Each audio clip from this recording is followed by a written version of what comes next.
Hi guys, welcome to this week's episode of The Vault of Cult.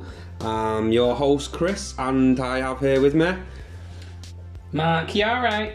Brilliant. So guys, thanks for joining us again for another show. As you know, so far we're here to discuss the world of cult, retro and kind of pop culture. And this episode we will be talking about the film. Got a bit of a cult following. It's a very, very well known film. Everyone must have watched it at one point in time. It's Mrs. Doubtfire. So, I think Mark's going to take the lead this episode. So, Mark, take it away. So Mrs. Doubtfire, it was 1993. 1993 in the US. Yes. Came out in November 1993 in the US. It did. Didn't come out until January 1994. Oh, okay. In the UK because of ratings bollocks. Now, I kind of remember this. Was it like a PG to a 12 or something? Yeah, well, the BBFC, the British Broadcasting and Film Council. That's not entirely true. It's the British Board of Film Classification. Well, whatever. It could be yours or it could be mine. They classified it as a 12. But Fox wanted it to be PG, and the censors here in the UK went, oh, well, yeah, but we want this and that taken out, and Fox told them to fuck off. Basically, Fox told them no. I think what it was, I think it was the Porky Pig at the beginning, the purr piss off line. Yeah. And it was is it the bastard line? I didn't mean to kill the bastard. I'm sure it was a couple of lines in it like that. Yeah, it was basically nothing, and yeah. But you hear words. You know what you like nowadays. It just get banged through. It'd be universal. Nowadays they wouldn't be bothered. Disney Plus. It's on Disney Plus. Yeah, kids film. That's what kids film. Kids film. Mrs. Doubtfire, new attraction at Disneyland. She's hugging them all. It's a bit creepy, like it. Yeah, just gotta relax. Yeah. No. So another section of the show is beverage for the show. And we do have a beverage for the show. And our beverage this episode, we've gone for a Japanese beer called a shy brewery. Oh yeah, super dry, like the clothing line. Super dry, a shy. Do you know when I were a kid, I used to think, because my mum would never let me go in. She wouldn't let me go in super dry. Like, cost a fortune when I'm going in there. But I always thought it must be exclusively waterproof stuff. It's super dry. In my little stupid head, I always thought that's what it must be. It must be waterproof waders, wellies, like stuff like that. Fuck's sake. It's got to be that. I had no idea we were hip and groovy brand. Yeah, it is. Yeah, it's like a Japanese brand. Yeah, it's a bit hip, innit? Anyway, so going back to Mrs. Doubtfire. So Mrs. Doubtfire was based on a book written by a lady called Anne Fine. The original title of the book was Madame Doubtfire. Yeah. Which is interesting. I didn't have no idea it's based on a book. I didn't know. I literally found out today that it was based on a book. I was only a day ahead of you in finding that out as well, so, I had no revelations. Idea. So, it's based on a book. Is the book any good? We don't know. We've no idea. So, apparently it's a young adult book before young adult novels were popular, basically. It was in 1987 come out. So, a young adult book before they turned into being about shiny vampires. And fucking people in mazes. Yeah, people in mazes as well. Just there's this guy who's running about in a maze. Isn't that fascinating? But no maze runner, no, not at all. Not really. But right. So hang on. Right, let's just throw a few facts out there for the listeners. Right. So it was made on a $25 million budget, and it made $441 million. Respectable. What's that song? Respectable. Oh, respectable. Yeah. I can't remember who it's by. Someone and Kim in it. Kim and Sue or something. I don't know. Anyway, listeners, write in with... Please let me know, because I can't remember right now. Also, I found this really interesting one, because I didn't even know this. It was directed by a gentleman called Chris Columbus. It was of Home Alone fame. Home Alone 1 and 2. Right. Yes. So here's a weird twist of fate. He also directed Adventures in Babysitting, which is a fucking legendary film. Indeed. I'm glad you agree on that one, mate. Mm-hmm. And also he directed a couple of Harry Potters. The first 2 Harry Potters. This is true. The first 2 Harry Potters. These are fun facts, guys. These are fun facts. Let's have fun with them. Let's. I've got another couple of really interesting facts that I had no idea about. He also wrote Gremlins. I didn't know he wrote True story. And you know what else he wrote? Were he involved in writing Goonies? He wrote Goonies as well, mate. Well, he wrote the whole thing, yeah. Oh, right. Did he? Yeah. So he wrote 2 absolute legendary films from the 80s. The guy's dabbled, mate. Yeah, the guy's dabbled. The guy has dabbled. Also... He's very young person's director, though, then, I guess. Cause, very versatile. I can't remember. He's done a couple of other films, like dramas. He's done a film with like Nicole Kidman, and he's done a film with Hugh Grant. And he's dabbled must be about. An adult film if Nicole Kidman's in it. Well, that's what I mean. He's done a couple of classy picks as well. Did you know it won an Oscar for best makeup? He did win an Oscar, but I'm not surprised. Have a look at the makeup. It took Robin Williams 4 hours to get into that thing. So, in Does it not look dated? It looks slightly dated now. It might look... No, I don't think it does look dated. Do you not reckon? No, it looks really good. Am I being a bit hard? It looks like Robin Williams, though. I've no idea why. When she comes into the house and it's like, you should know your Doubtfire, dear. And you sat there thinking, kids would be why's me dad? Daddy's like, you! Dad! It looks exactly... It took him an hour in the film to figure it out when he's pissing. When he stood up pissing and his son Chris walks in and he's like... You know what I mean? I've no idea of it, even though you've got pretty much... I mean, I know it's a mask, but... It's the same eyes. They've got it is his eyes, it's the eyes. It's the eyes. You wouldn't know if he were wearing contacts, so... Best makeup, fuck him. Well, what do you mean? Yeah, they won an Oscar for one of them. Better than yours. Also, here's another fact that I didn't know. It was the second highest grossing film of 1993. And linking back to our previous episode...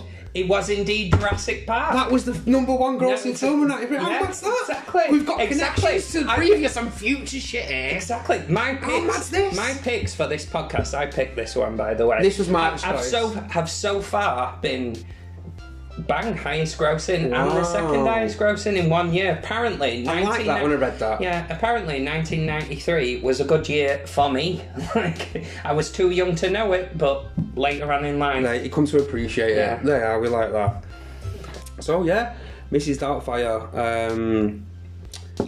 I mean, I've not watched it for a long time, and obviously I rewatched it for the show. I don't know how you could have possibly not watched it for a long time, because I think on various channels on, Freeview, I think it's just on a loop. It's on all the time. UK TV Doubtfire or something like that. It just goes and goes and goes. And what I do find fascinating about it, I think so many people, when you talk positively about it, the film is about separation and quite mature themes. This is the thing, but tries to treat it on a Robin Williams. Let's just put Robin Williams in front of the camera and he can lighten the tone. Well, yeah, it is the actual plot of the film. Or the underlying theme is about family and separation. That's what it's about, which can be a bit heavy, and then you've got Robin Williams there just, it was a run by fruiting and to get... What I find interesting as well, could you see... I'm going to throw another couple of really interesting facts out there. Can you see... Do you think that part... I mean, we don't know the book, genuinely don't know the book. I mean, but do you think the part was made for Robin Williams because... There was 2 actors, really totally different and all 3 actors are different. Obviously, Robin Williams was in the film. Mm-hmm. Warren Beatty was offered the role. He was. Which, again, that would have been a very different film, I think. Yeah, and there was another one. Tim Allen. Of Home Improvement. Yeah, that Home Improvement, yeah. And he said no, apparently. He just said... They approached him. Apparently, Warren Beatty showed some interest. Okay. Because he did Dick Tracy around that time. Yeah, he did. But that's the thing, he'd apparently shown a little bit of interest, whereas Tim Allen were just apparently just a flat now. And around that time, he was quite a well-known American TV Well, it's thing. from that show Home Improvement, Yeah. which never really had much of a following in the UK, but was a big thing in the States, a very big thing. It's that noise. Yeah. It was famous and everyone for. just forgot about that now because it's dog shit. Yeah. He remembers that. I think I watched some of it when I were a kid. We had Sky for a while. It was shown over here, Channel 4, I'm sure. And there were that, and another show that is quite, I guess, well regarded, probably on the Disney Channel. And Is it? I think it is. I think it is probably on the Disney Channel, where there were that, and there were like Boy Meets World, and the very well regarded things in the States that have never they haven't got Wonder as Years much as well, of a like not got as much of a following over here. Yeah. But yeah, so it would have been a very different film, because the film as it is very much a vehicle for the sheer 100% humour of Robbie Williams. And do you think, I was thinking about this, do you think, because he's known for quite a lot of roles. Yeah, I think, but I feel like maybe Mrs. Doubtfire is probably his most well-known and beloved character, because it's a proper character, it's a full, fleshed-out character. I feel like because it is so much a vehicle for him to be hilarious. The other one that you immediately think of as a vehicle for him to be maybe not hilarious but certainly memorable and iconic is of course Aladdin, where he provides the voice for the genie. And you don't even see him. He's just the voice. Well, yeah, I know, but if you look at the genie, it's modelled on Robin Williams. It's got Robin Williams' face. Yeah. I know it's a cartoon, listeners, but it's got great his film. face. Aladdin's a great film. It's a great film. We will devote a podcast to the bloody thing Quite possibly. soon, one day, soon in a bit. Hey, it's a whole new world. Oh, you fucking... To be fair, if you hadn't have met that joke, I was putting it in the barrel. Don't be... Yeah. You know what I'm like, Mark. Right, so, again, casting, we've said it's very much a vehicle for his talents and probably a man at the peak of his popularity. Probably. Because later on, he went so. very dramatic. He did a few dramatic roles. Well, he did... later on in the decade, I can't remember how close it was to Mrs. Doubtfire, probably quite a bit late, but because the one that always sticks in my head after, like, in terms of my life, what I remember seeing him in, Mrs. Doubtfire, and then Bicentennial Man, which were a few years later. Jumanji? Oh, Jumanji! Bloody hell! Jumanji's I think fucking Jumanji brilliant. was straight after Mrs. Doubtfire, But I feel like Jumanji, he plays a much wider part in Jumanji, a broader part in terms of it can show what he can do acting. Mrs. Doubtfire is showing what he can do acting wise, but more in a vehicle for him to be hilarious. I think as well, watching it back, again, I'm going to be, I'm not here to like tear it apart or anything, but it seemed like there was always that montage and there was more than what there should have been, or it's a bit, we'll just stick him on camera and let him go and we'll film it and we'll just put it in the film. The bit where Do you know what I mean by that? The bit where he sat in front of his court liaison person of... At the end or the beginning when he's like, I can do voices. Beginning, I do voices. Yeah. What do you mean you do voices? She's fucking harsh with him, harsh. Oh, I know. Her look, when she gives him, he's deeply unimpressed and he's by like, his bollocks. Do you know what I like about it as well? He's almost... You can see it in his eyes. He's like, whatever I'm trying. It's getting worse. I'm making it worse. She's just like, she's not buying it. I really like that scene. And of course, there's him doing his improv, which is fucking great. I love it when he's having his makeover.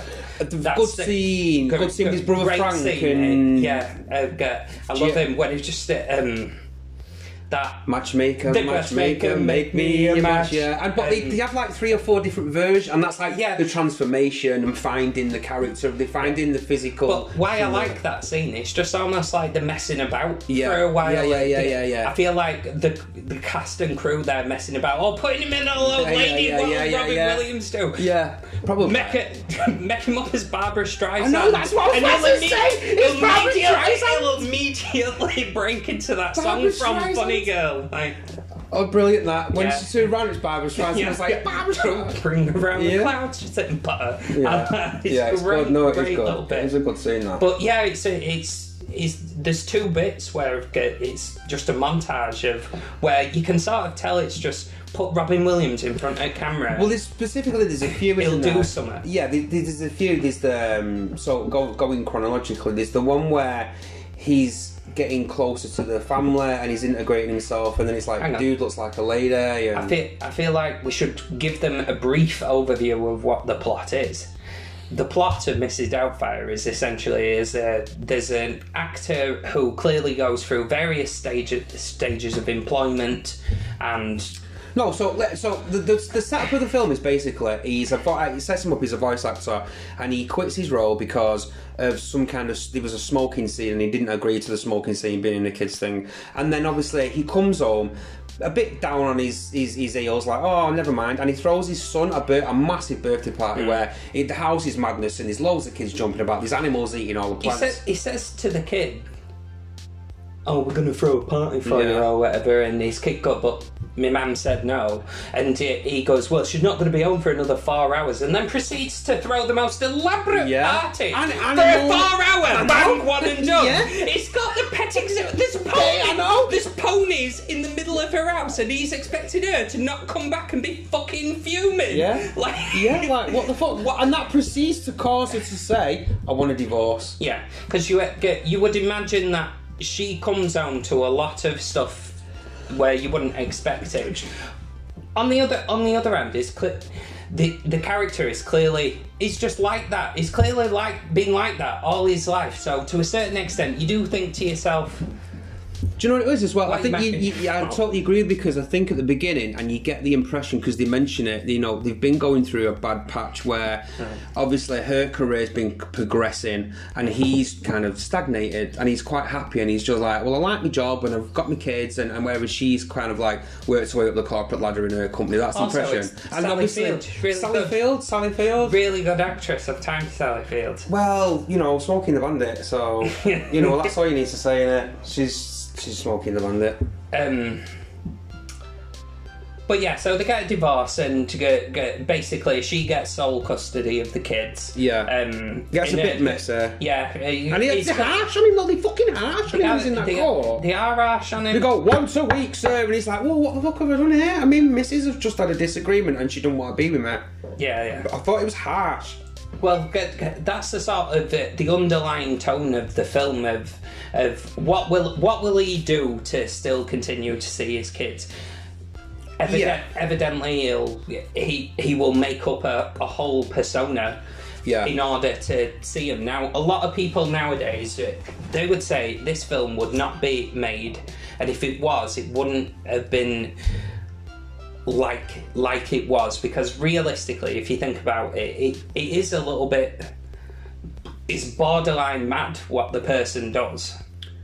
Do you know what it is? I think it tries to, as a film, I think it tries to almost justify Robin Williams' actions, like, oh, well, you'll do it, and in reality, you know, again at the end, there's consequences to his actions, you know, and I do like that bit of balance, and it's not all lights and flowers, and it's again, I do think they chose Robin Williams as an actor and give him free rein to kind of, I think it could have been a bit of a miss at the, you know, for tone wise. Well, yeah, exactly. If you think of the actual tone without Robin Williams there to elevate it, it's quite. I'm not saying it's gut wrenching, although it is sad. It's a messagey film, but it's got a message, and it's like it even gives you the message. At the end, there are a few films right at the end. At the very end, it does. It will just full on summarise. This is the plot of what you've just watched and why it's important. I was eventually going to get onto that. Very, very rarely in a film do you see the message. There's a hammer the with message it. Where you sat there and it might have just gone bang and smacked you in the face with it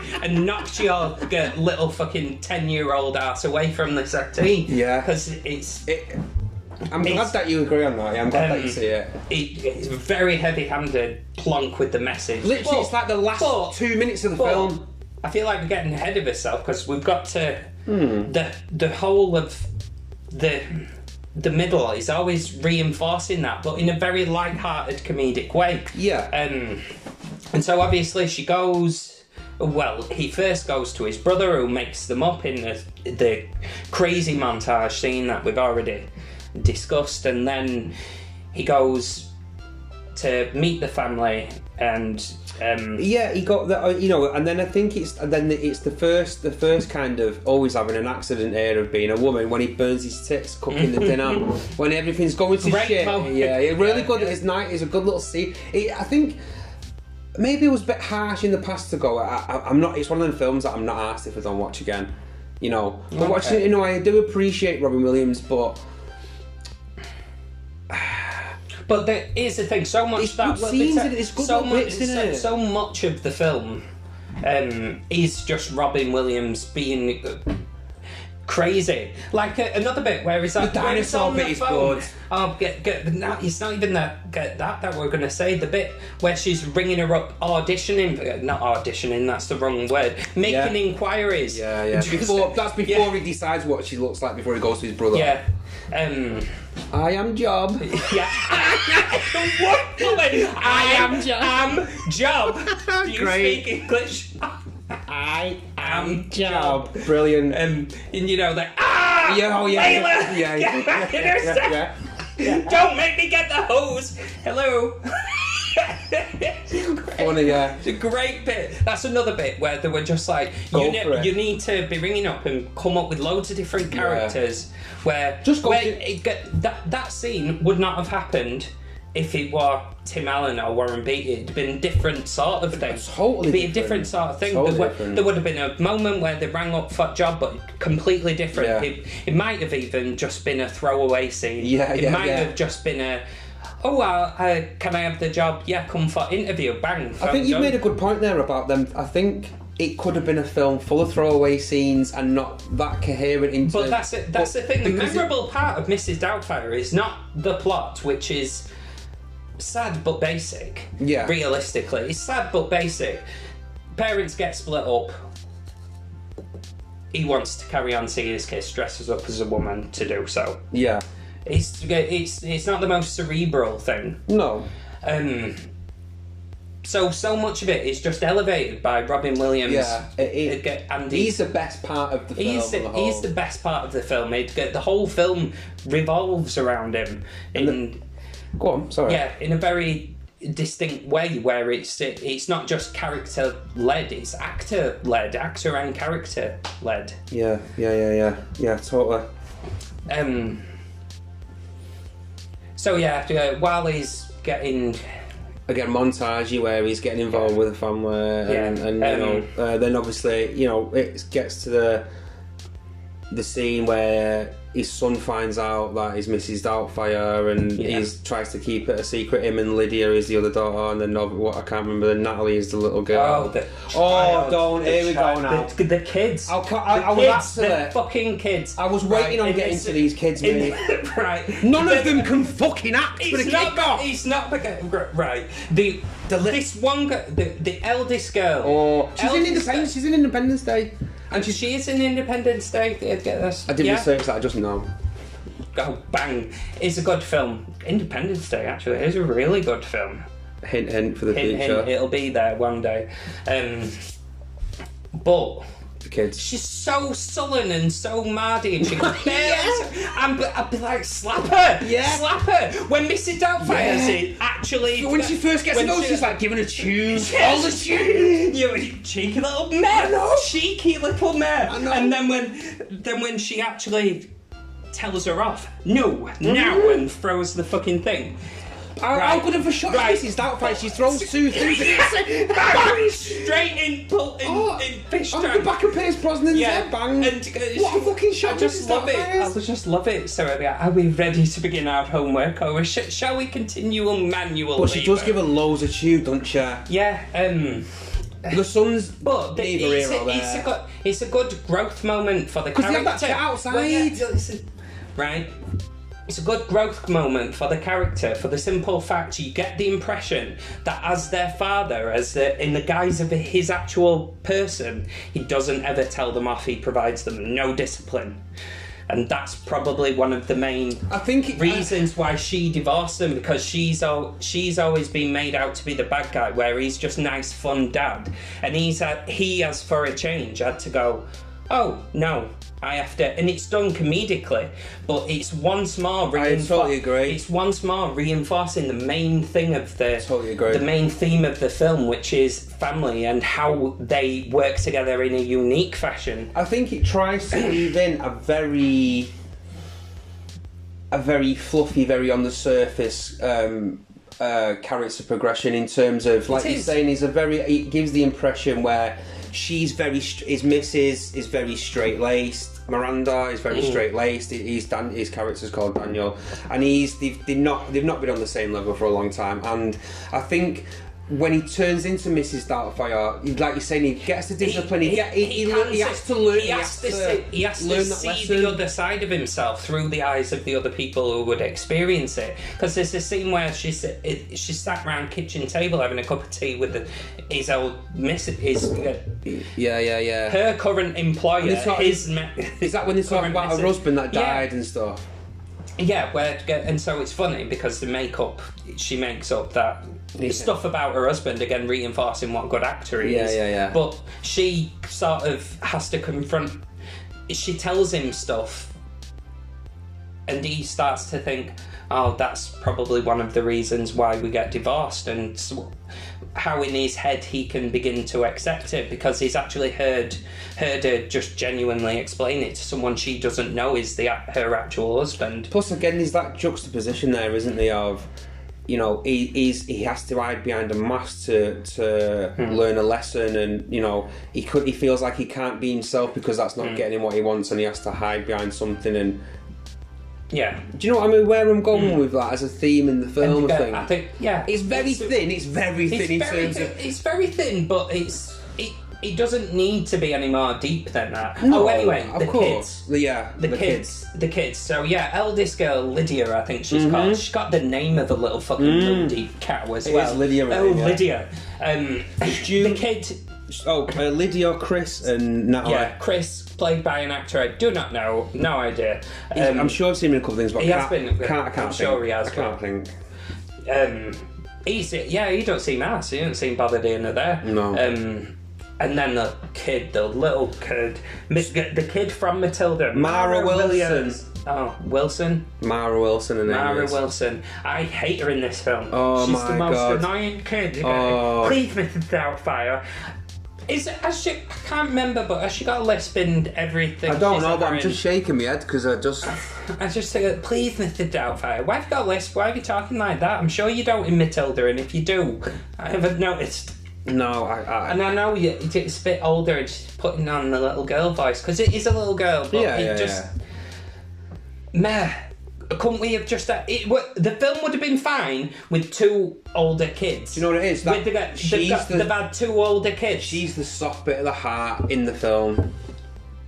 No, but she isn't. The heart of the film is Robin Williams and what he goes through. It's just a... No, because you have to go, oh, the little kid, and there's your sympathy, and she's don't really understand what's going on, and she's just upset, and she's got a fucking list, a little twat. Yeah. And she's got a list. Yeah. And she's just got that. Yeah. Yeah. I could do without the little kid, but the actress does nothing wrong. She's not done anything right either, to be fair. Yeah, it's just a child actress, isn't it? But anyway, yeah, so there's the kids. I could do without the kids, but they're very good for the character growth. They're useful as a plot device. That's the thing about the kids. They're funny. It's fun. But it's a plot device. Yeah. They're not a character, it's a plot device. It is, yeah. They're the reason. That's the MacGuffin. Yeah. That's the MacGuffin of the film, isn't it? But yeah, so while he's being the nanny, having loads of great moments, like I say, there's the put the fire out on the tits. Yeah, Dude looks like a lady. Dude looks like a lady with the classic fucking tune. With the Hoover, I reckon that bit from the Hoover. And it's the mop as well, and he's swinging the brush and like jumping in like. Aerosmith tune. Tune. It is a good song. But yeah, it's oh, and then Pierce Brosnan comes in because his missus starts seeing... But he sows that seed at the beginning where he's like, Stu such and such has been in touch and he wants you to have a look at this hotel that he's buying. And then he follows that up a good 45 minutes later where he's Mrs. Doubtfire walks in and he's outside and he's like, fuck this, rips off the Mercedes badge off his car, walks in, he's like, oh, hello, yeah. He's like, so sad when that happens. Pierce Brosnan, what a good fucking looking man. Pierce Brosnan, do you know, I'm glad you brought it up because, he is fit in that. He's Remington Steele for all your old schoolers out there. But mate, he does Pierce it. Brosnan, he's got it, hasn't it? Yeah. And he's very English. He's definitely not got the Irish twang in this film either. No, he's very English. Future James Bond. Come on. That's another thing that it doesn't annoy me. But I always thought all the way through the film, I always thought to myself, she's Scottish. Doubtfire. Yeah, right. Mrs. Doubtfire. Euphigenia Doubtfire. Yeah. She's Scottish. She's someone putting on a Scottish accent. She's got to be Scottish. Very lowland Scots, I guess. But it's very light. It's very Lorraine. Yeah. It's Lorraine, Kelly. It's the wee baby. The wee baby. Oh, the wee baby. Oh, I did your book last night. I did your cover to cover. Yeah. Lorraine Kelly's a cunt. There's a bit where she's read everyone's book. She's fucking seen everyone's TV. I watched it last night. It's great, wasn't it? Oh, it's great. Viewers, it's great. Watch it tonight. It's on ITV. It's great, that, isn't it? The wee babies. Is that not Lorraine Kelly or is that not Lorraine Kelly? You've got a very strong reaction to Lorraine Kelly. Because she's a knob. Anyway. Scottish woman. Go on. Right. I always thought the character he's playing is a Scottish lady, right? And the bit where a thief comes up and cries, funny scene. Funny scene, bang. But then he immediately is back in character, throws the broken bag, broke my bag, the bastard. I love that because she comes across as like really Scottish old lady. He broke my bag, the bastard. Well, the accent's muddled a bit like Eton. Yeah. But that's when he's with Pierce Brosnan. He says, "I was born in London. I have a house there. What part of England are you from?" And I always thought to myself, the part that's in fucking Scotland. I know. That's a good point. The part that's like in Scotland. Yeah, Euphigenia Doubtfire, dear. Scottish. Like she's got to. And I'm like, Scotland. Where are you from in England? And then, but the movie doesn't fucking say anything. That moves on. It just moves on. It really. Pierce Brosnan go here and there, but isn't surely it's Scotland, isn't it? Yeah, you're Scottish, aren't you? Here and there, all over really. And I wanted him to be like, well, that was a cunning trick because you were doing a Scottish accent this whole time, and now I've revealed you as actually her husband. It could have been a whole Scooby-Doo kind of moment. Yeah. Pull the fucking wig off. It's actually your husband. do. It could have been. If it wasn't for Pierce Brosnan, would have got away with it. Yeah. Exactly. But he did get away with it because James Bond didn't have his fucking thinking cap on with his quips. And he didn't have his laser watch. He didn't have his tuck, so he's having a day off in there. So Stewie's called in the film. That's his character. Stu. Yes. But like I say, it does. If you watch. I noticed that straight away. In the first scene where she's in her office and it's like, oh, she's a busy businesswoman. Yeah. Oh, Stu's on the phone, planting the seed, bang, right. So this Stu, when he comes into it, Robin Williams just ribs him every fucking scene. And even when you're having a private conversation and he's like, oh, no, dear, he's fucking, no. Oh, no, keep away. Like, fuck off. Yeah, she might as well have just gone to me. They're good scenes. He looks like a dirty bastard. Yeah, he wants to shag you. Yeah, and he just hammers Pierce Brosnan every. Yeah. Oh, and get the fucking one of the greatest lines. I love this line. I know, and I got it wrong. I absolutely fucking love it. Where they go to a pool. And they have a whole. That's the first big family day together. And obviously we get Daniel as he's sat at the bar being really annoyed because he's basically watching basically just watching his missus having like low-key starting a relationship, so he's obviously disgruntled. Miranda's loving it, but and she is loving it as well. You can see it there laughing. Yeah, she's like, are we going in the pool? And mate, And she doesn't. She's like, "Oh no, are we going in the pool?" And I thought, just get in the pool with Pierce Brosnan. Yeah. If Pierce Brosnan, how he looked like then, get in the pool. You wouldn't have seen my clothes. I'd have been like a cartoon. I'd have just spun around and I'd have just literally I'd have had some rip-off jeans. Like I'd have had some rip-off jeans on with my cosy under, my speedos underneath or whatever. Pull my fucking trousers off and be like, good, me and you pull them round. You know what I mean? Good. You would though. You would. Yeah, you would though. Anyway, yeah. So he sits there and he calls him a loser. And this is the first scene where he actually wants to cause him harm, almost on purpose.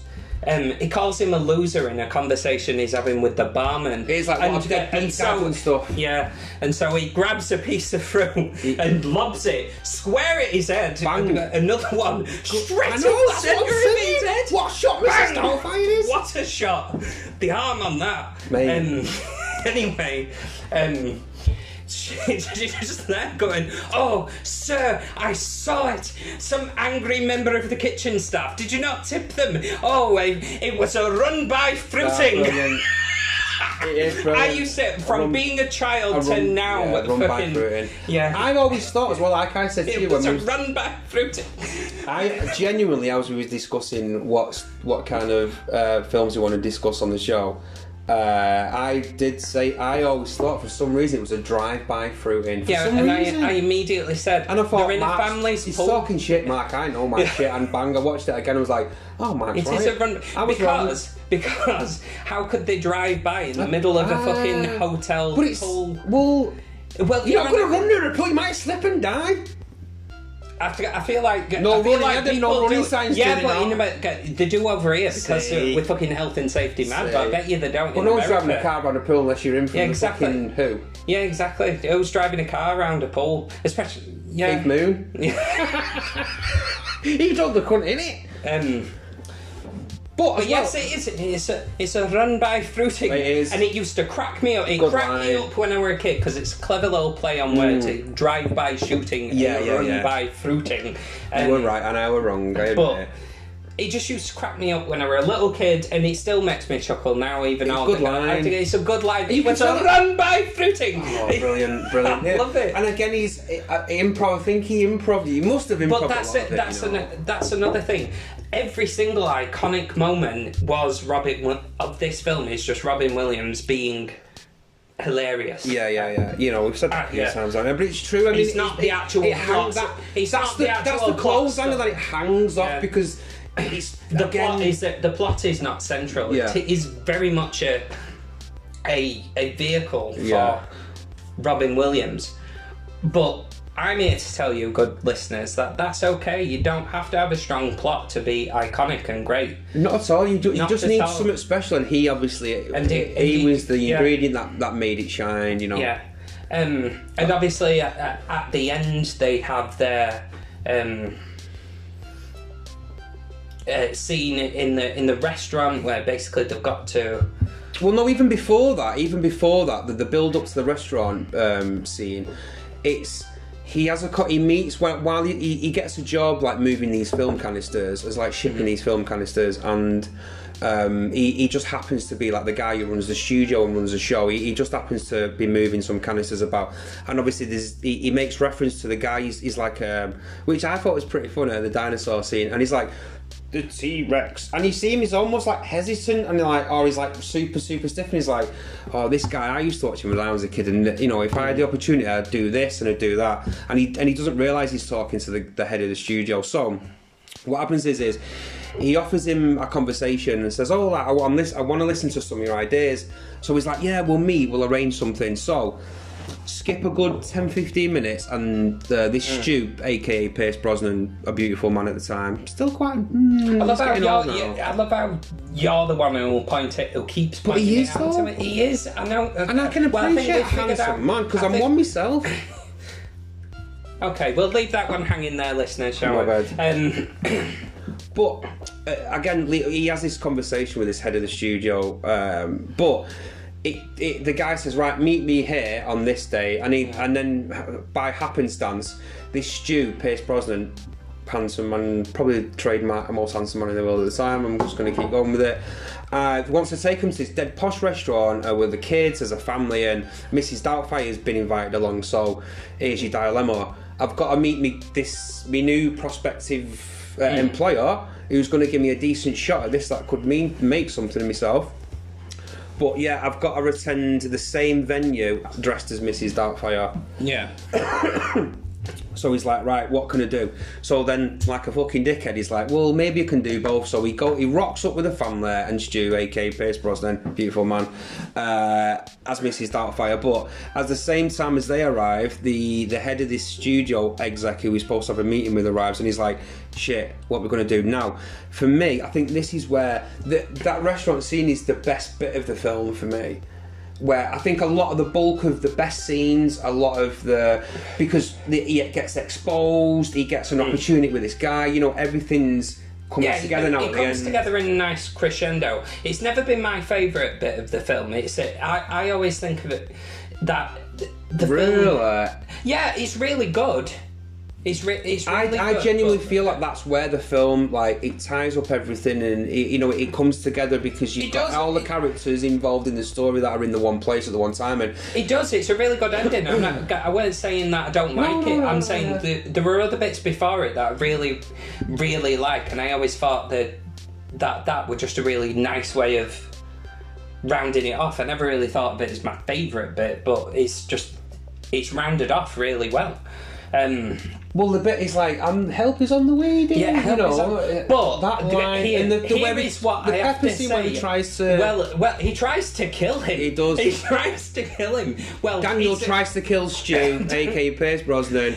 He says, I'd like mine non-spicy, in his beautiful James Bondy way. Yeah. Non-spicy. I'm allergic to pepper. Right. And he heard that. He heard it. Daniel hears it. Went into kitchen, pours a shit ton of pepper. She must know that. She must know. I mean, I know later he goes, oh shit! I didn't want to kill the bastard. I didn't mean to kill the bastard. That's what he didn't says. you though? Didn't you though?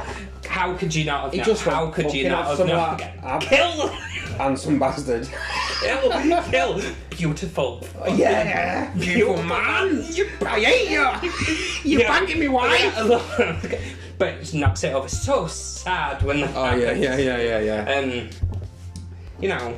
and again, what I like about the restaurant scene is, right, the whole setup of that scene is he's running to the bathroom every 5 minutes, getting changed, taking Mrs. Doubtfire off, having 5 minutes and having a drink. I was knocking down a massive drink with this TV exec, spending 5 minutes running back into the toilet and getting back dressed as Mrs. Doubtfire, then going back to the family. And as he's doing this, he's getting gradually pissed. And then he's making mistakes, and I think what the film does as well all the way through it, he gradually lets his manness slip out, like when he's on the bus. His mannerisms. I like that, Mark. Very good. I like it. I like that. But again, at the end, when he's like, his teeth fall out and he's getting confused, he's leathered and the wig's up on the piss, and he eventually dresses as Mrs. Doubtfire and goes to see this is TV exec and goes, what's this? And he's like, oh, this is my new character, Mrs. Doubtfire. Bang! Again, we're getting there now. We're tying everything together. Yeah. Let's see. We're going to end it, but then you can see where the future goes with his story type thing. Talking about that, they did plan on doing a Mrs. Doubtfire too. They did. It didn't really get anywhere. No, he didn't like the scripts and he knocked it on the head straight away. He said, and they went, we're not doing it without you. I'm very glad. Well, we'll briefly just talk about the ending. The ending is a really nice ending, but it's also the last scene is now he's now got a TV show as Mrs. Doubtfire, and someone writes in. Not even that, right? So you get the big emotional scene when Miranda finds out, when he's like, the mask comes over his head, and he's trying to give him, because he's choking, and he's like, help is on the way, dear. Dives over, gives him the Heimlich manoeuvre, bang, saves his life. But in doing that, half of his mask peels off. Miranda's like, what the fuck are you taking the piss? So obviously that is like the beginning of the end, you know, and that's your big emotional scene, you know, and obviously and then the next scene is back in court, right? And then it's even got even worse because he has to have supervised visits then. I know. And you're like, fuck yeah, now. Because we've been with him the whole film. Like, I often think this now as an adult. Because we've been with him the whole film, we really we like his journey. He's such a nice, endearing character, and Mrs. Doubtfire were loads of fun. So no harm were done, really. But from a purely I want to go through the court. I don't want that judge again. He's a cunt. He hates me. I can't see me fucking kids. And now I can't see me kids without having someone fucking there with me. Think about it, just from the judge's point of view. No, I know we mentioned this before where it's a bit weird. In the thing, I agree with you, it's a bit harsh with him in the first one. Second one, if that case landed before you as a judge, you'd be like, the man is off his fucking rocker. Yeah. No way. No way. No way. He's insane, and he's such a good manipulator because he's such a good actor. He plays an actor, a voice actor, but a character actor. Good point. Yeah. You know what I mean? Yeah. That judge was harsh at first, and I think was probably gonna get. If nothing had have happened, that judge struck me as the kind of guy who next time he'd be like, "All right, so we were a bit harsh. We'll sort it out." No, it's just your innate mistrust of anything that might look like authority in that particular instance. Ooh, you know, kick me while I'm down.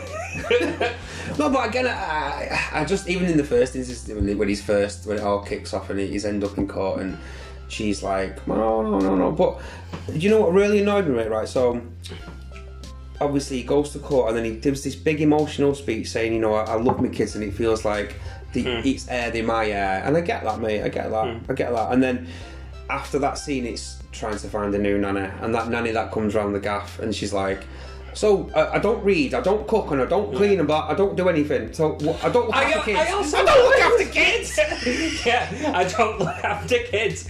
I'm not sure you're the correct person for the role.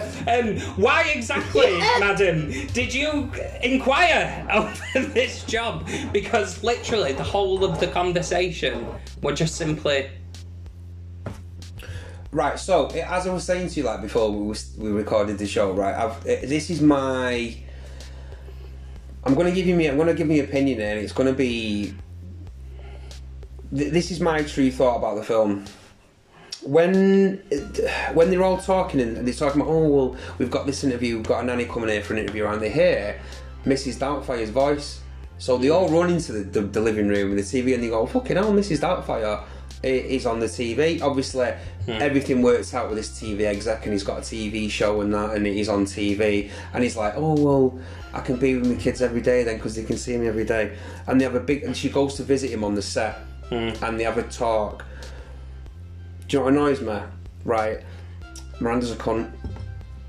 I've come to that conclusion. Miranda is an absolute cunt towards him, right? Because not only did he even says to her, you took my kids away. Why did you take my kids away from me? What is the reason? Yeah, I deserve to lose my kids, right? And she's like, because I'm not happy. But then she turns round, she turns round and says, it's as if she's doing him a favour. Well, I thought about it and it'll be good for you and the kids. Thanks for doing us a favour, you cunt. Yeah. Thanks for letting me see our children. Thank you very much. But she did it in the first instance. She did do it in the first instance. Because he says to her, you took my kids away from me. Yeah. And I thought, she's a cunt. She's the cunt of the film, mate, for me, mate. Well, to be fair, I'd say if there was an antagonist in the film doesn't really have an antagonist as such. It's good. It's Sally Field's character. It's Miranda. But she's in that scene. I thought, you're kicking him, and he's going, why are you doing it to me? And she goes, oh well, actually I thought about it and it'll be good for you and the kids. Like, oh thanks mate, thanks for doing me that favour, thank you very much. Like, who the fuck are you? We was alright up until recently. I just wanted to Pierce Brosnan come around and sniffed your knickers. Do you know what I mean though? Yeah. And she's like, oh, I might as well do him a favour because he's the father of my children. Thanks, dickhead. I do. That's why I think she's in the very first instance when they first when they got divorced and first immediately were going through the custody arrangements. It's very harsh. I'm just like, he's done no reason. There was no reason why he should have only got once in a week or whatever. Once every Saturday it is, the judge says to him, you can see your kids, and then even when it goes back, once every week with supervision. That's the last near the end of the film when he's fucking it all kicks off. Yeah. So again though, it's got a legacy. It seems to have got a certain legacy, the film. But what we're going to say with the end, it ended, admittedly, with its message bang. Oh, sorry, I apologise. Let's rewind to that, mate. That message at the end, because Sally Fields walks into the room, just and looks at the teller, and it's Mrs. Doubtfire's voice going, you know what, dear, some mummies don't love some daddies. And I'm like, wow, here we go. You might as well just give someone a leaflet as soon as they walk into the film going, this is a message about what it's like when parents fucking separate. Yeah, this is what it's like. If you think to a little kid, and you're like, it's probably nice to hear if they are going back to the beginning where it's based on a book. I think you can tell it's a book then at the end to go. Yeah, there's the message at the end of the book. Yeah, and we're wrapping it up. Bang. I have no problem with it. It's a nice. The whole film wraps up nicely, and it's why I was going to say I'm glad that they never did a sequel. There's no reason. Yeah. There's no reason for this film to. It doesn't need a sequel. One and done. It is what it is. The thing you might well notice as we go through this podcast is that I've got a particular affinity for a film that just knows when it's finished. If you know what I mean, that of a one and done, one and done film. About that. I feel like the film industry now needs to go back to more of an idea of one and done. Right? Original ideas. Yeah, because if the spin-offs that need to happen, they're usually best done over TV shows, via other media, and then the occasional sequel. A guaranteed sequel should not be the norm. Would you like another beverage for the show? I would like another beverage for the show. I will sort this beverage right out. No. I want one of the other ones. There's a story to our second beverage for the show. We're going off topic, going back to beverage of the show. Go on, Matt, tell the story. Basically, I bought, for no apparent reason other than I always remember it at Christmas. Nostalgia, which is why we're here. Yeah. I bought myself a Baby Sham. What? That's an old lady's drink, you might think. I don't give a shit. It's nice. It's fucking tasty. He does act like an old lady most of the time. Yeah, exactly. I've got the voice of an old lady and apparently the taste buds of an old lady. But yeah, as we get just onto the sort of... I'm back on the Asahi, by the way. Yeah. Because he's weak and decided not to have the Baby Sham. I want to taste it, actually. To have the nectar of the old ladies. Ladies and gentlemen, listen to the show, boys and girls, and whoever else is listening. I'm tasting Baby Sham for the first time here. Yeah, and so it's just it's pop. It's a poppy drink. It's pop. It's a poppy drink. Right, hang on.